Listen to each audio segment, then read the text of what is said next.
Joining us now to discuss where Seattle goes from here is Darius Mayfield, a political commentator and the founder and CEO of Marvel U.S. Management. Darius, this is a bizarre story. I'm not sure if I can even compare this to anything necessarily. I mean, the idea that a major city has been taken over for a couple of blocks by protesters who are now holding demands. What is your response to this whole situation? Yeah, well, thank you for having me again, Alex, and it's a pleasure to be here with you today. And you're right.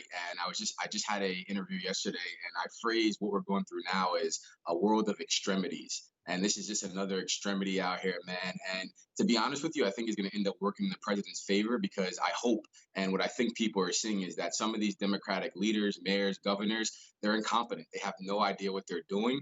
And in some cases, I believe that these things are purposely being done, whether it was the coronavirus, whether it's the riots and the insurrections, or now something like this, like what we're talking about. It's just they're proving that they can't handle these situations or don't want to handle these situations. And to see a group like that take over an entire police department and a few blocks of one town is just, as you said, something we've never seen before and something that should never be allowed to happen. And it's a disgrace that is happening in this country right now. And these leaders need to be held accountable. And I hope people understand what's going on and make sure to get out there and vote these people out because obviously they can't keep them safe. And Darius, in my opinion, a lot of these leaders are looking to the loudest voices in the room and not the majority of the constituents. I mean, we could look back at the protests, for example. A majority of Americans don't agree with rioting or looting, even if they do support the protests. And now we look at this, too. A majority of Americans don't agree with a small part of the population essentially hijacking part of the city for their own autonomous country is what they're calling it. So if you were advising Republicans running in 2020, what would you be telling them as far as capitalizing on this situation?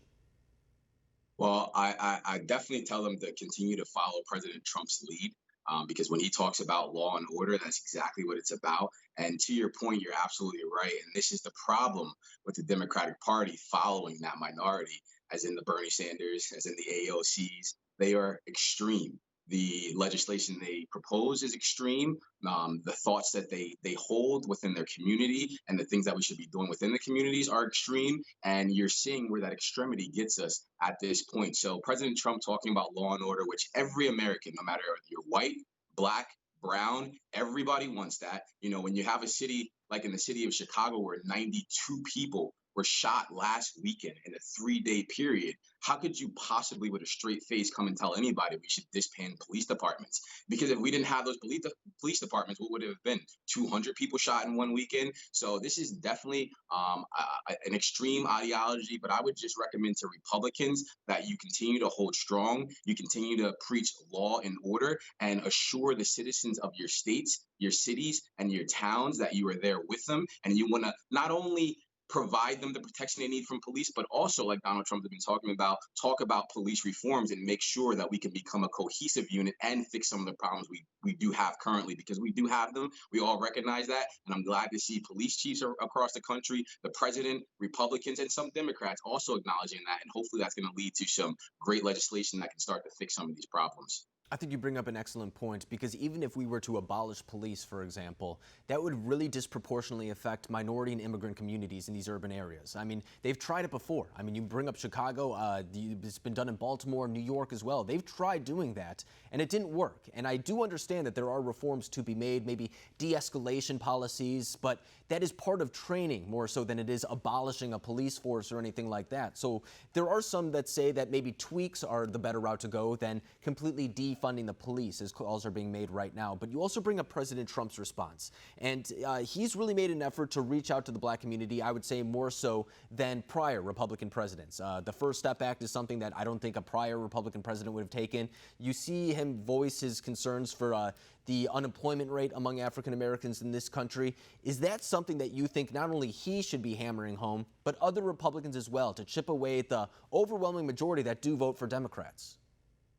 Absolutely. I think that's the key to everything right now, because you're in a time in 2020 where the majority of black people in this country understand that they have been kind of throwing their votes away and just mindlessly, in some cases, voting Democratic for the last some odd decades. So absolutely, it's the time for Republicans to do that because you have people out there yearning for it and wanting it. And you need to speak to them directly, passionately, and have some empathy when we're talking about these issues, because people will come over. And it's important to note that even with all this going on right now, and I was waiting to see what happened after, the coronavirus that, just all of a sudden disappeared out of nowhere. After these things happened, I was waiting to see where his support would be. And Rasmussen just had a poll the other day that his support within the African American community, as far as his approval rating, is at 41%.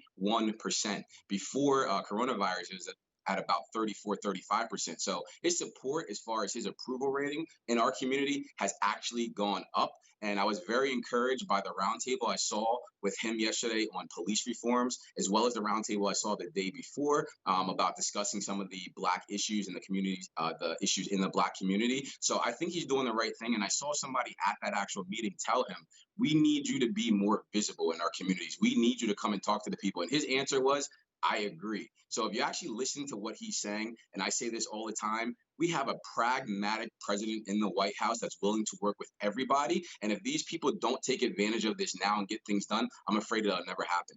Yeah, and you hear Joe Biden making comments saying, you ain't Black if you don't vote for me. And I think that is so representative of what's wrong with the system right now. I mean, Joe Biden isn't guaranteed anybody's vote. You have to earn that. And when you look back at his record, I think a lot of African Americans in this country know what he's done for their communities, and it's not positive. I mean, we could go to the 1994 crime bill. We could look at the cities where this is taking place. A lot of the systemic issues that people are talking about are in Democratic-controlled cities. So I think a lot of people are starting to see this issue for what it is. And I don't know, it's up to President Trump. I think you're exactly right to take advantage of that situation if he's going into November. But Darius, I appreciate you coming on today, breaking down the situation for us. Thank you.